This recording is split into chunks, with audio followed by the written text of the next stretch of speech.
Hi guys, welcome to a very special episode of Stutee's Book Club. If you like reading books, if you like listening to authors, if you love buying books, reading books, or even a book hoarder, then this is where you should be. और इस वक्त अगर आप हमें सुन रहे हैं या देख रहे हैं, मैं जल्दी से introduce करा दूँ the very special guest who's here with me today. He's none other than Kabir Bedi. अब इससे पहले कि आप इन्हें देखें, अगर आप वीडियो देखें आप ऑफ कोर्स देखेंगे, but I want that you shut your eyes and just listen to his voice when he says hello to all of us. Hi, Stutee. How are you? I Wonderful to am be on your good. book club. Thank you for that Yes, wonderful introduction. thank How you. Why I'm so excited to be speaking to you. You started your career with radio. I did. Radio has a very special place in my heart as well. And I thought it was such a fascinating story about you getting the Beatles as a young Right. 22-year-old when you were working with All India Radio. So in a way, it's homecoming, huh? Absolutely. It's radio has always been very special to me because I began there, and that whole interview with the Beatles that followed my employment with All India Radio is one of the most entertaining of my many entertaining stories. Yes. But I had to work my way through college because of my parents' idealistic beliefs. There wasn't any money in the till. And working for All India Radio is one of the ways that I made money. And because I was working for All India Radio, when the Beatles came into town, I decided to use the fact that I was working for All India Radio to try and get an interview with them. And then how I tracked down the manager and pressured him by making him feel that the government of India would get angry if he didn't give me the interview is a story in itself, a very entertaining story, but that's part of the book. Absolutely. But meeting the Beatles was just extraordinary.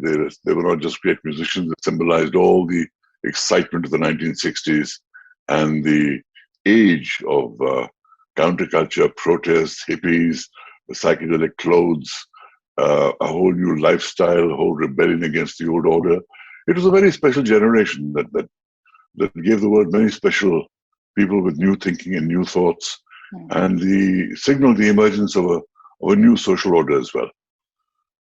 That's so true, and all these stories that are so fascinating. Actually, you can find all of them here. So, Kabir Bedi is someone who's done theater, films here and abroad, radio, and of course now is an author. And this is his autobiography, Stories I Must Tell: The Emotional Life of an Actor, which has been published by Westland. So, congratulations, pehle to. कमाल Thank कर you दिया so much. आपने. Susan. Thank you so बहुत much. मजा Thank you आया. so much. That is the whole point of writing a book. लोगों को मजा आना चाहिए, क्योंकि लाइफ स्टोरी कहना, बताना, लिखना एक चीज है, लेकिन जो पढ़ रहे हैं उनको भी एक मजा मिलना चाहिए. ये नहीं कि मैंने ये किया वो किया.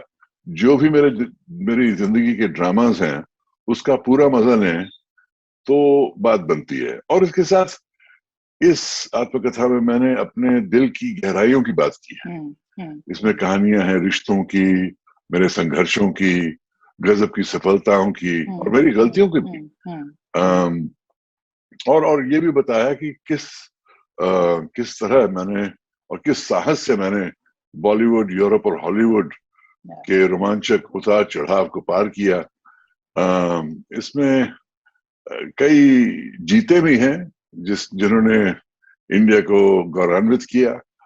तो इस किताब में बहुत सी चीजें हैं जिसे उम्मीद करता हूं कि लोगों को मजा आए पढ़ने में. फिलहाल तो मुझे आपकी बातें सुनने में बड़ा मजा आ रहा है, क्योंकि एक तो आपकी ये जो मैग्निफिसेंट वॉइस है और उसमें आपकी जो कमांड है over both the languages. I think this has a reason. This is of course one of the reasons why you did so well in Bollywood, Hollywood, and you're also a knight, by the way. You have the highest civilian honor from Italy. Yes, from Italy, which is amazing. That is because I had this incredible success with a television series called Sandokan that made me a star across Europe. And that was the beginning of my relationship with Italy. Since then, I've done many other television series there, many other films there. and I've always promoted Italy in India, India in Italy. And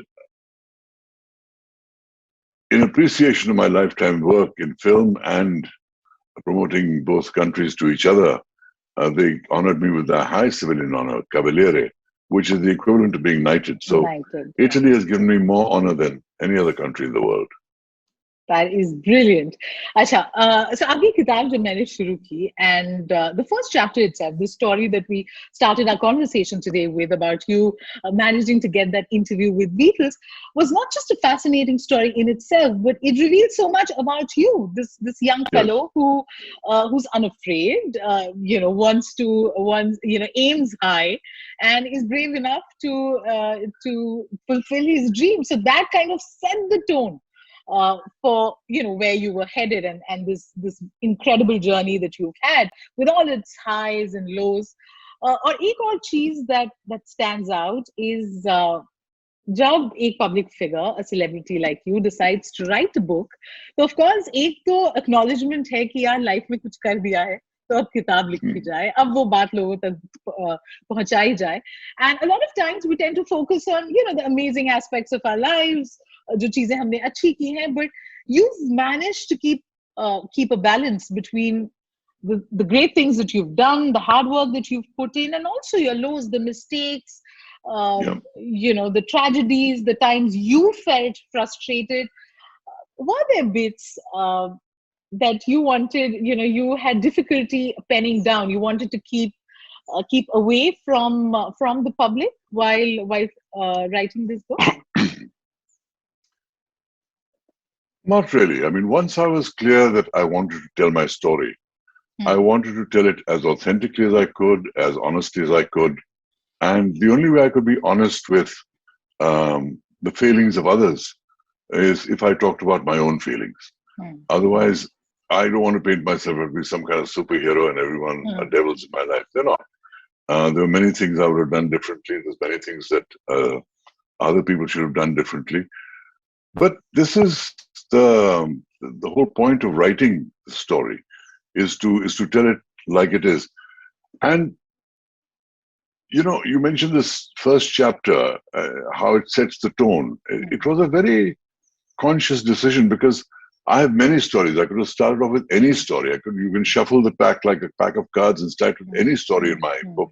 And each story is complete in itself. And yet the totality gives you my life. So why did I start with this chapter?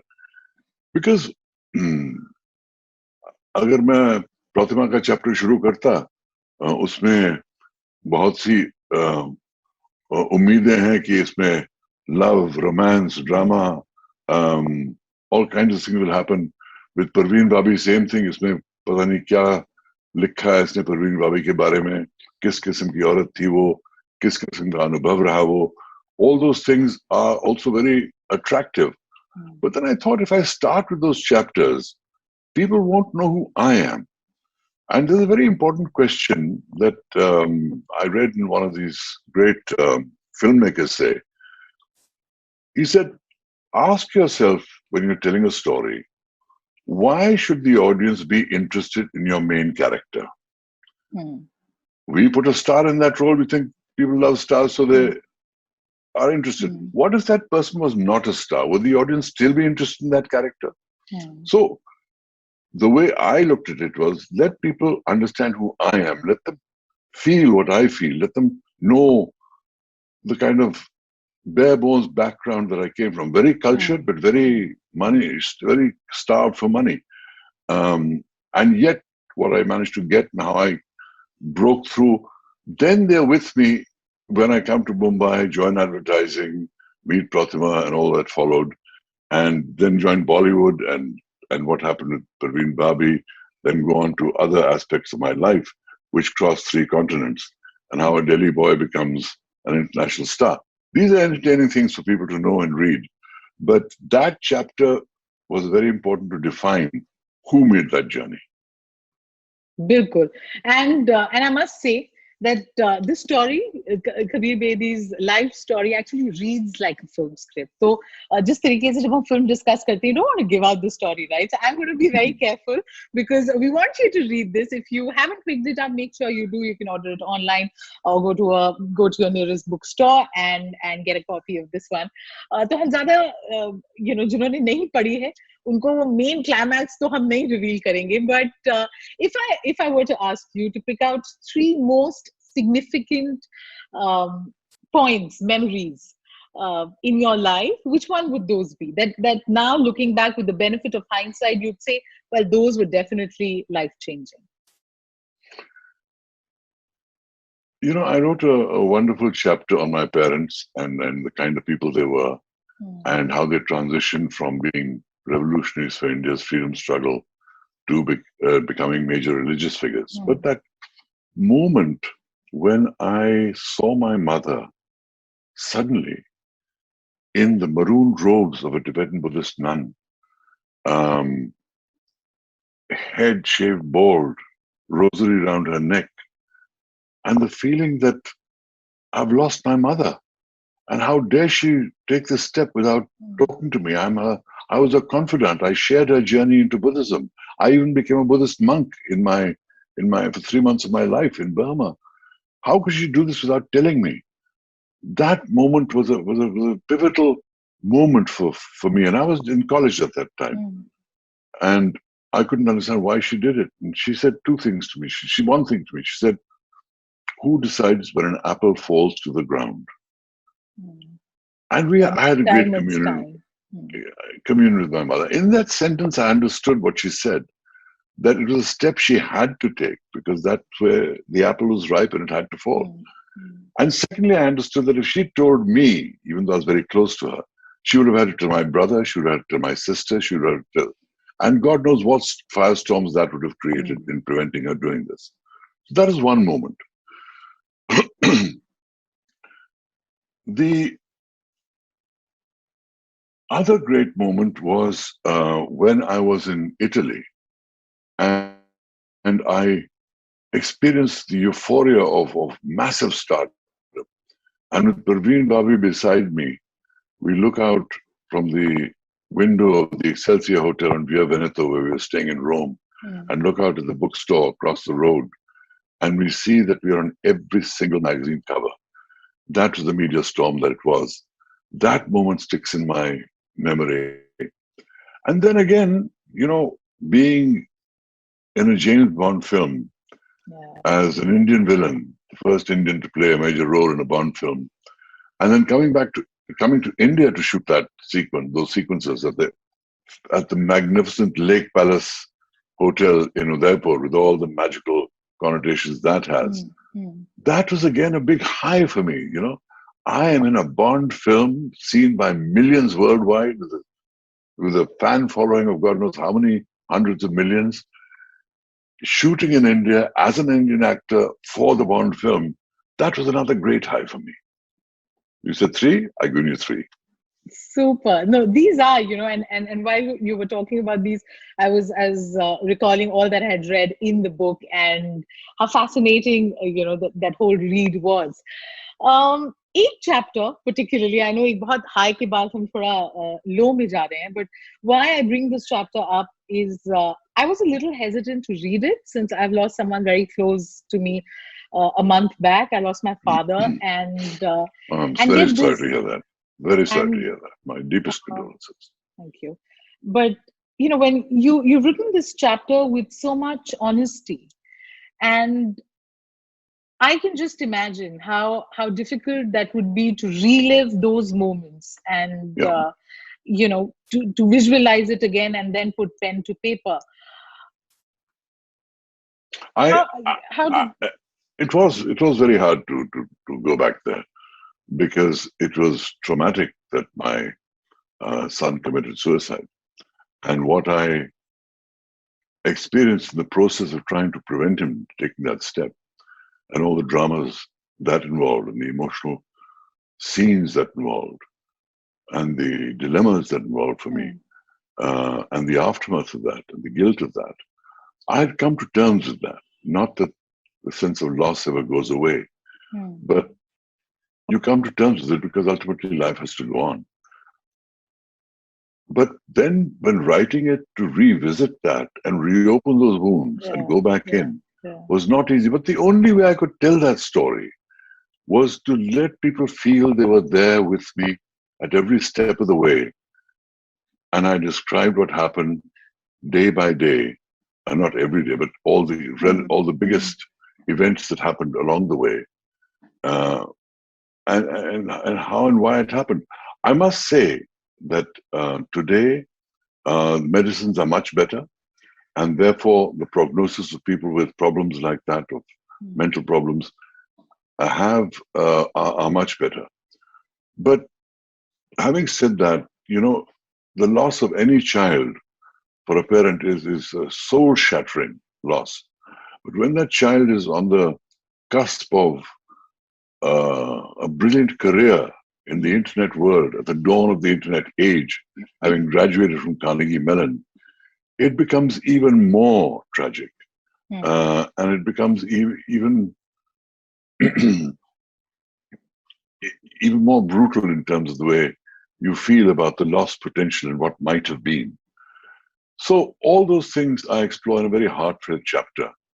Um, there was no other way to do it except tell it as with all the emotional rawness that involved, and to share that with people. Because I think that's part of the experience of reading my book. Hmm. Hmm. You experience tremendous highs and you Yeah, experience yeah. tremendous sorrow as well. It's part of the um, tapestry and experience of reading my book, which is based on an experience of a lifetime across 3 continents, many relationships, many marriages. That's my life. You know, when I was reading it, and to just put things in perspective, you were talking about a time when this word diversity wasn't really being bandied around. It was a different world. You're this young man from Delhi, India, out there, and you've written a lot about that in the book, about how it was okay to make a white person brown, and roles were not being written for you. You felt a little let down. You thought your potential wasn't being explored. Do you sometimes feel like if you if the times were different, if it was probably now, like say a Priyanka Chopra and others, and there's certain things that you just can't do anymore, like diversity is a major issue, Yeah. you and the world is slowly waking up to that. Would your life had turned out to be different and a little easier than it was? Maybe, because one of the biggest problems I've faced in Hollywood, even after all the stardom I had in Yeah, Europe, yeah. was A, they didn't care about what happened outside America. So I had to start from the ground up in Hollywood. Hmm, hmm, Secondly, they weren't writing roles. So if they aren't writing roles for Indians, what am I going to be cast in? Um, so we protested this. We did think, but who cared about protesting actors? Excuse me. What I did was I said, I'm going to play foreign roles. I will play roles that are non-American because if hmm. they want an American, they can get an American. There's enough Yeah. Americans around here. So I was cast as, the prince in the Thief of Baghdad. It was Roddy McDowell. I was cast as a Tuareg tribesman with Michael Caine in Ashanti. I played Germans. I played Russians. I played all kinds of characters of different nationalities. Even in The Bold and the Beautiful, which is the longest running series, the most popular series in the world at that time, Hmm, second only to hmm, Baywatch, I played a Moroccan prince. So my strategy was to find foreign roles, but it wasn't easy. I am so thrilled by the success of Priyanka Chopra today, um, because she has done what I set out to do. yeah. She has, today it is easier because diversity is an issue, as you said. Hmm, Casting is different ethnicities is a policy. And in those days, they didn't think anything of taking a white actor and painting him brown for a role that suited me. So it's easier for Priyanka, but I don't want to take anything away from Priyanka's glory. No matter how easier it is, it's a very difficult Yeah, business. yeah, And yeah, Priyanka has certainly done brilliantly. In that, I'm also very grateful to Priyanka because she launched my book. I've known her since the very first film she did, Hero, Story Was yeah, Spy, yeah. directed by Anil Sharma.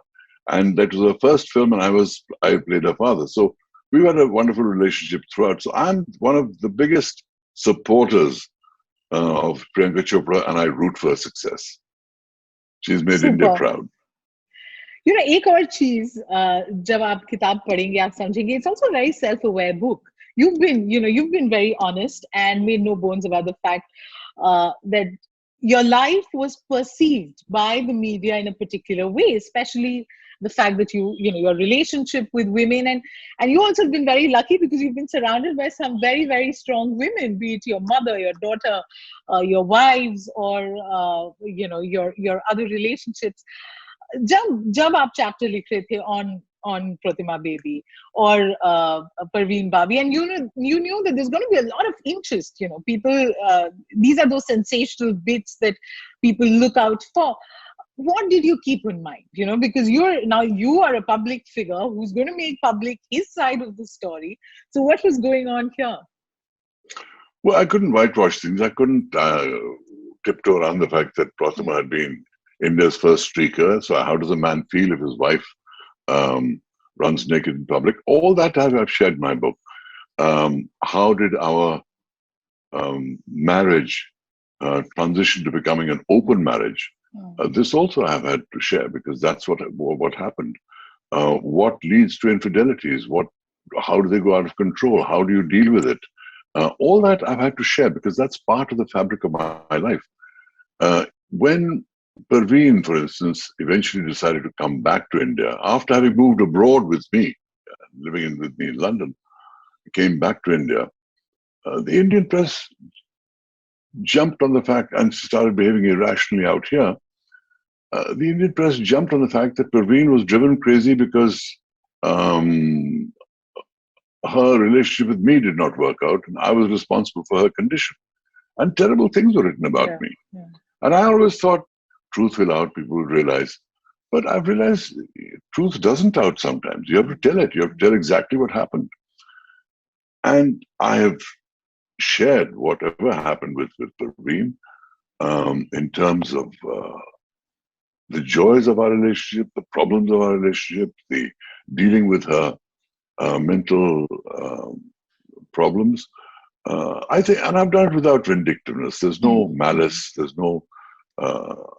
It's done with great compassion and feeling, but it's not. But I've told it like it is, and the truth sometimes is difficult, and I had to tell it as honestly as I could, because that was the only way that people would understand my story from my point of view. Because whether I'm writing a chapter on Prathama or Parveen, or my son or anybody, I'm ultimately writing my story. I'm telling my story. And that was the object of my book. See my life through my eyes and enjoy the journey, be entertained by it, be horrified by it, be thrilled by it. But this is my story. Super.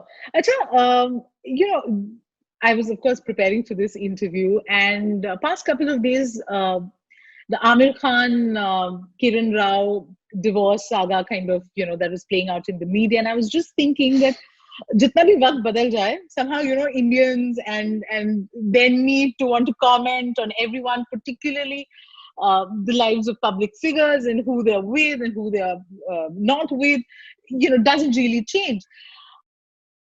People have different perspectives. Some say that what Amir did with that video, saying it loud and clear, telling people that they're no longer together, was a welcome step, because in India there's this taboo around divorce, and you know how people view it and are very, very judgmental. You've had to face it also. Ageism, the fact that you decided to marry someone who was very young, and how people weren't sure about it, and uh, do you think that was very something that hurt you? Would it affect you? Would it get to you what people would say about you and your relationships? Yeah, everything affects you, but you can't. let it run your life? I mean, it's a good question to me because I have been divorced 3 times and married 4 times. And that itself gives rise to a lot of gossip and gives people the illusion that all I do is run from one woman to another. But if that was really me, why would I get married so often? Why wouldn't I stay single and just be footloose and fancy free and have all the freedoms of being single? Fact is, I believe in marriage, and I've always searched for the kind of marriage that I wanted. It didn't work out for various reasons, which I've explained in my book. But eventually, I found a beautiful woman who has given me great joy, and I feel I have found the love I was searching for. And I found great satisfaction with Parveen Dosanjh, who married me. And she took her time accepting my proposal and even longer actually getting married. Because she wanted to be sure of me. I was, in her mind, she called me a repeat offender. So I had to prove myself to her. But of course, everything that's said in the press, and when we got married, the press made a meal out of the fact that she's 28 years younger than me. That's what they'll say because that makes for good headlines. But for me, you know, in my spirit, I'm 25 years old. In my body, I'm 50 years old. In my spiritually, I'm 5,000 years old. How old am I? I'm as old as my being tells me I am. Yeah. And Parveen also is wiser than her years. So there's a great meeting of minds, a great meeting of souls, and hopefully a great meeting of bodies too. Absolutely. No, you write about her with so much love in the book. So you know, I really enjoyed reading those. And this is also a great segue for my next question. You spoke about feeling young.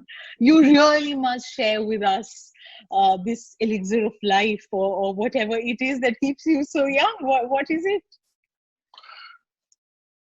Well, you know, I think firstly, I'm genetically blessed. Secondly, I did work out a lot at one time. I don't do it as often now, although I should do more. I am careful about what I eat. I'm in a very loving relationship. That certainly helps. But I do have a little nuska that I take every day. I'm not saying it's the answer. Talk to your own doctor. I'm not a doctor. But every day I have half a spoon of haldi, half spoon of cinnamon, dalchini, and I add to it black pepper, a little honey, and a little oil. And that's my mixture. To that, you can add ginger and garlic if you like. But basically, that I've taken every day for the last 5 years, and I haven't had a cold. Consult your own doctor, but that's my nuska.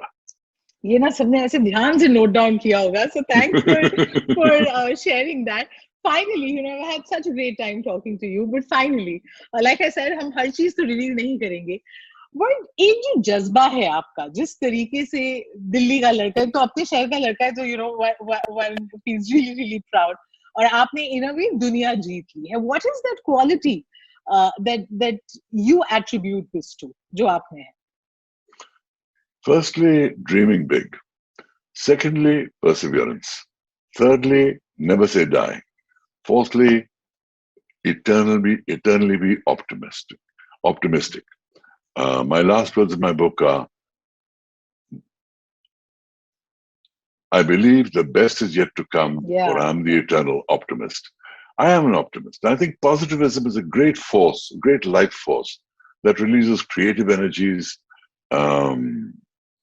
और creativity जब आप में उभर आती है तो आपका पूरा नजरिया बदल जाता है, पूरी जिंदगी बदल जाती है. Because ultimately your life is shaped by what you believe, and I believe in positivity, and I think that reflects in my book in the way that I've survived my adversities, and also how I've handled my successes, because there are dangers in both success and failure, and I've talked about them all. Super. And ये सिर्फ कहने के लिए नहीं बोल रहे हैं, because your life story is proof that you know you've diligently followed all of these, and no wonder you're shining still. I'm standing and celebrating and wishing that people take the trouble to buy my book, read it, enjoy it, and be enriched by it. Absolutely. So ये तो हम definitely करेंगे. Thank you so much, Kabir Bedi. We love to see you on screen, and we love this book. By the way, any other book that you're planning to write? I'm taking lots of notes, jotting down lots of Okay, ideas. I'm okay. sure there will be another book. But in the meantime, I'm trying to persuade people to read my book and tell them why they should read my book. But thank you so much for hosting me on your wonderful book club, Stutee. I'm most grateful. And I look forward to talking to you again in the future.